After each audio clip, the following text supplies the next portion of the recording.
Com a palavra, Érica Viana.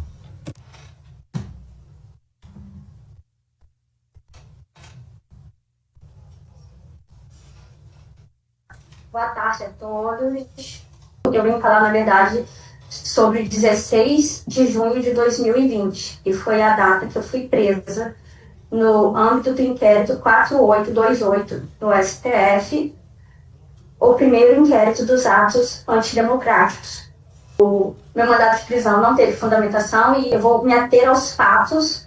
Não pretendo atacar instituições, nem pessoas, nem autoridades, nem que minha imagem seja usada para isso. Eu fiz parte do acampamento dos 300 em Brasília, na época de 2020, um acampamento pró-Bolsonaro. Nunca fui liderança do acampamento e no dia 16 de junho de 2020 eu fui presa em frente à sede da Superintendência da Polícia Federal. Não foi anunciada a voz de prisão para mim no momento em que me levaram. Não havia nenhum mandado de prisão. Fui conduzida a pé. Quando eu cheguei à sede, dentro da sede da superintendência, foi informado a advogada da primeira presa, e não a mim, a prisão. E o meu mandado de prisão, apesar de que eu conhecia a minha faculdade, sou comunicadora social, relações públicas, e não tinha fundamentação. Até hoje eu não sei o que fiz, se foi algo que postei, se foi alguma manifestação, apesar de que todas as manifestações dos 300 tinham autorizações para acontecerem. Não houve depredação, nunca houve o fato em si, que foi considerado ato antidemocrático. Eu passei por vários estágios, fiquei na carceragem da Polícia Federal, fiquei com o carcereiro homem na sede da Polícia Federal, passei por situações muito vejatórias, né? Ter que me despir, exame de corpo de delito, o vaso sanitário, né, que era no chão e que ainda era possível que o carcereiro, ao adentrar, me visse utilizando.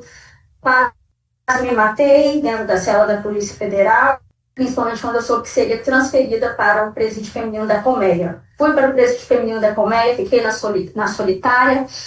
A diretora do presídio disse que depois de 14 dias eu seria colocada na massa, e na própria ordem do ministro que assinou o mandado de prisão, ele dizia que eu deveria ficar em cela separada porque os presos 300 estavam ameaçados pela população carcerária. Tempos depois, essa diretora do presídio da Colmeia, inclusive, foi afastada, o que comprova, eu fui muito ameaçada por estupro, tá? Foi afastada do cargo por condutas indevidas, e ela representa o Estado. Depois da Colmeia, fiquei em prisão domiciliar em Brasília, fui impedida de retornar a Campos. A prisão domiciliar era só até o portão que eu poderia ir. Para sair, tinha que ter autorização do ministro, e só em 2021 que foi concedido o direito de eu retornar para Campos, minha cidade, Campos dos Goytacazes, estado do Rio de Janeiro, onde depois eu fui submetido novamente à tornozeleira eletrônica até o fim do inquérito, que foi arquivado em final de junho de 2021. Todavia, como eu estava em Campos, eu fui a última a ser solta do inquérito 4828, porque este inquérito, por cidade, Brasília, foi um inquérito físico. Nós tivemos que aguardar a comunicação chegar aqui na cidade, em Campos. Até hoje, tenho sequelas, sou uma funcionária readaptada, faço tratamento e não tenho nem procurei reparação. Fui recusada na Defensoria Pública do Estado, fui recusada na Defensoria Pública da União, procurei a Ouvidoria Nacional de Direitos Humanos do Ministério dos Direitos Humanos, onde eu protocolei minha denúncia de violação de direitos humanos, não tive resposta. Procurei Secretaria Municipal de Direitos Humanos, também não consegui. Enfim, eu quero a reparação e estou escrevendo um livro para relatar essa história. Os danos morais, os danos sociais, financeiros e, inclusive, materiais, porque eu tive um travamento do maxilar, eu tenho um problema no maxilar até hoje que não foi resolvido, que ocorreu durante a prisão, e tem o laudo. Esse tipo de coisa não volta, né? Como, por exemplo, a vida do Clesão, não volta. E todas essas pessoas têm que ser reparadas. Mas desde as primeiras. Eu reparo que existe um projeto de lei, mas que contempla os presos a partir de 2022. Mas nós temos presos desde 2020. E temos perseguidos desde 2019, porque o primeiro inquérito foi em 2019, que foi das fake news. Foi abordada, portanto, pela polícia. A senhora afirmou que foi uma abordagem atípica. Houve algum tipo de violência durante essa condução? Houve truculência. Truculência. Tá.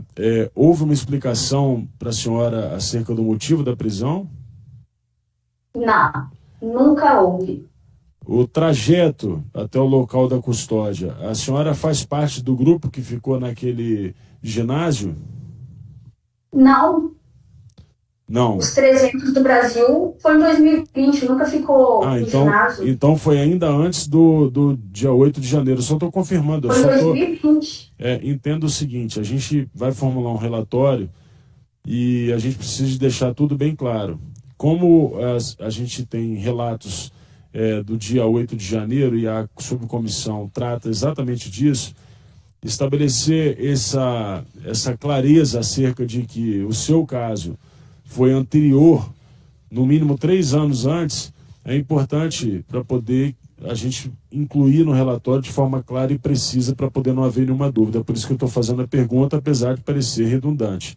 Tá? Portanto, suas condições de higiene, alimentação e saúde, a senhora já falou que não foram precisas. Medicamentos e atendimento médico, caso você precisasse, pelo visto não, tanto que a senhora está com uma sequela no maxilar, como a senhora apontou, né? Intimidação... E também, Oi, pois não? E também a readaptação funcional por questões psiquiátricas. Questões psiquiátricas. Durante esse período, a senhora teve contato com sua família? Durante o período da prisão, nunca foi oferecido, desde o momento que foi anunciado, o direito que eu tinha de falar com a minha família. Okay. Eu saí da prisão e a minha família soube da pior maneira possível, né? Porque soube através de terceiros, comentários maldosos. Na sua percepção, portanto, direitos foram violados e desrespeitados, e esses direitos seriam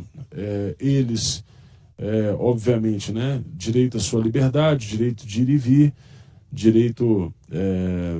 direitos de toda ordem violados e até mesmo a uma prisão no que a gente observa até aqui absolutamente teratológica. A senhora tem mais alguma coisa a relatar ou a denunciar acerca do seu caso, Érica? Eu disse, minha família soube da pior maneira e eu senti a todo momento, como eu coloquei no relato, né, no questionário que foi enviado, né, que eu tinha... O que acontece? Eu perdi. Quando você é preso, você não é chamado pelo seu nome, você perde a sua identidade, você perde a sua liberdade, você é tratado como um escravo e eu me sentia indigente, que eu morreria como uma indigente. Eu me sentia ameaçada porque as presas faziam represália contra bolsonaristas e diziam que estuprariam. Eu descobri que mulher estuprava mulher no presídio. Eu fiquei totalmente desesperada com isso, com as ameaças de envenenamento também. E nunca soube o motivo e tenho as consequências até hoje. Eu quero reparação. Doutor Caivani, que faz parte aqui da mesa, vai querer lhe fazer uma pergunta e alguns comentários. Estou passando a palavra, colaborador, tá certo, da nossa subcomissão, e ele vai manter, e quero registrar aqui com muita alegria, que na verdade faz esse enfrentamento e sempre fez, a alegria da presença dele aqui, né? Que isso é um momento muito difícil para a gente, mas do nosso grande deputado federal, Marcos Polon. Obrigado, Polon, pela presença. Com a palavra, doutor Caivani. Obrigado, presidente. Boa tarde a todos. Boa tarde, Érica. Eu queria te fazer uma pergunta. Primeiro, lamentar todo o ocorrido.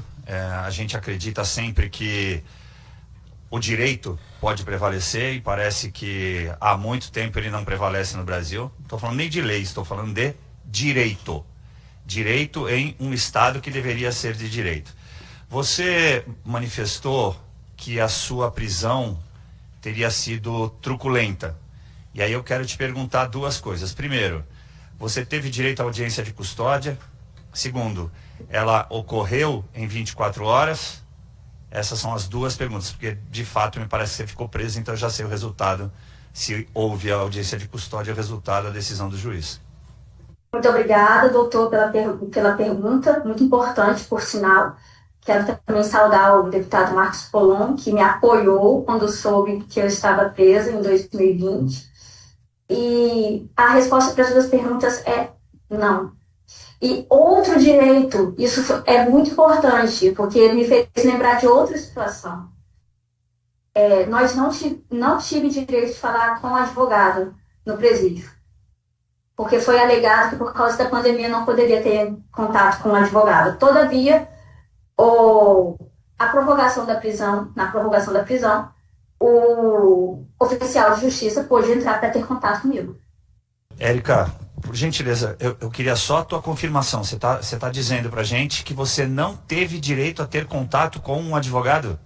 E que você não Correto. teve audiência de custódia? É isso mesmo? Isso mesmo, não tive audiência de custódia e nem contato com o advogado.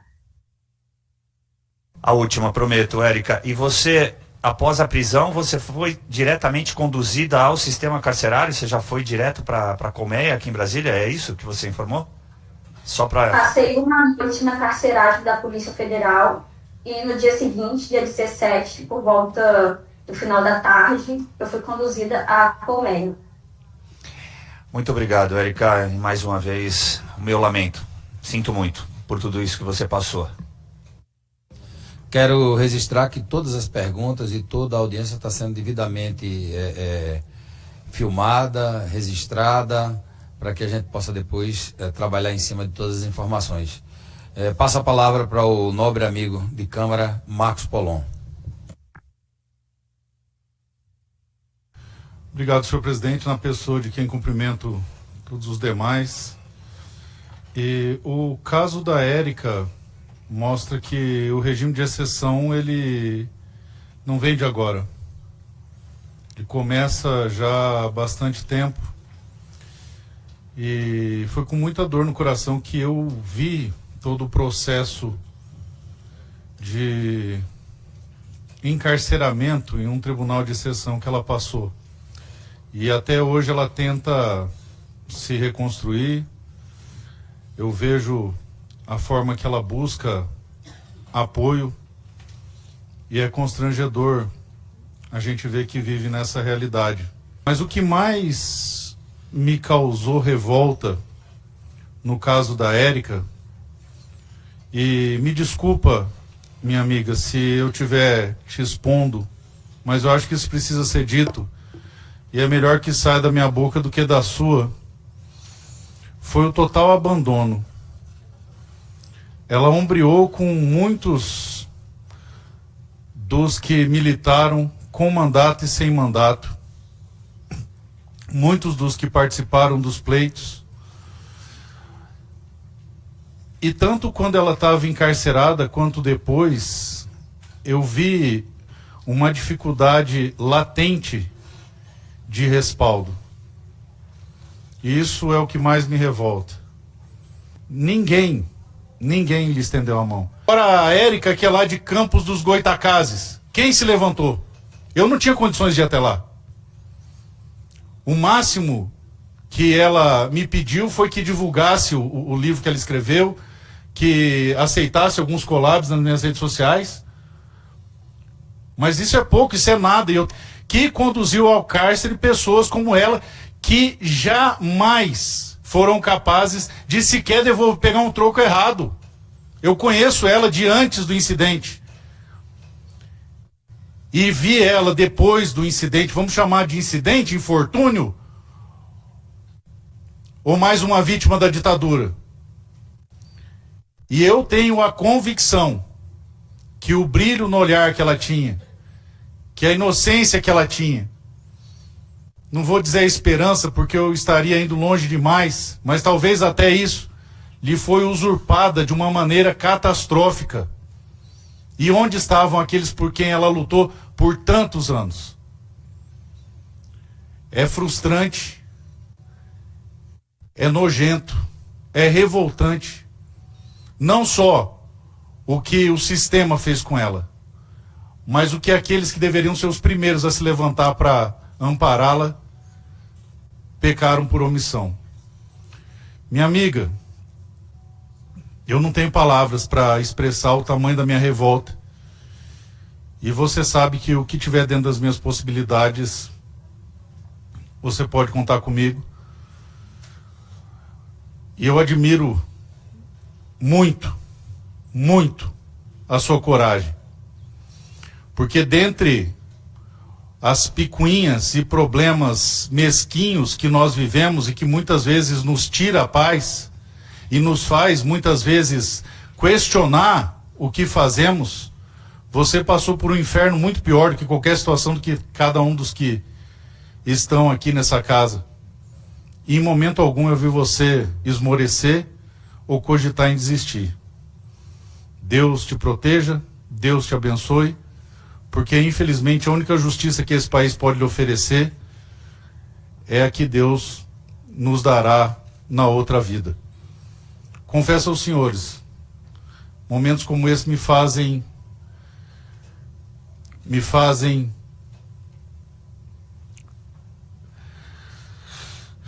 não entender quando esse pesadelo vai acabar. Nós nos deparamos com uma história como a dela, que para mim é uma das mais grotescas depois da morte do Clezão. Deus te abençoe e te proteja, minha amiga. Érica, eu quero lhe dizer que nós estamos com muita paciência, muita calma. A gente não pode, né, se apressar nesse processo, mas a gente precisa do teu livro, tá certo? Para a gente colocar. Nós vamos escrever um livro, né, sobre todo esse trabalho nosso. Vamos fazer um filme, sim. Estamos trabalhando para conseguir os recursos, viabilizar, já contactamos com as pessoas. Érica, com a palavra, doutor Caivani. Obrigado mais uma vez, presidente. Você é muito sucinto. Eu só queria parabenizar o professor de Direito e meu amigo também, deputado Marcos Polon. E finalmente eu ouço mais algum advogado tratar os episódios que vem acontecendo no Brasil como sequestros. E aí a gente tem que buscar, obviamente, o conceito no próprio direito. O direito internacional classifica para os direitos humanos o sequestro, o termo sequestro, para prisões arbitrárias, onde não é dada a voz de prisão, ou seja, aquele que está sendo conduzido não sabe por que está sendo preso e não sabe para onde vai. E no caso da Érica tem um agravante, ela não teve direito a consultar um advogado. É sequestro. Para encerrar, Érica Viana. Eu concordo com o doutor, eu também me refiro muitas vezes a este caso como sequestro e até vai ter um outro dado técnico. Eu fiz o exame de corpo de delito para entrar. Quando eu saí, não teve exame de corpo de delito. E em relação ao livro, eu quero publicar, peço o apoio de Vossa Senhoria, se houver alguma possibilidade de publicar pela Câmara, que seja publicado pela Câmara, e agradeço a oportunidade a todos, ao Darcio, principalmente, o apoio do Polon. Realmente o que ele falou aconteceu e é melhor sair da boca dele do que da minha. E estamos juntos, contem comigo para o que vocês precisarem.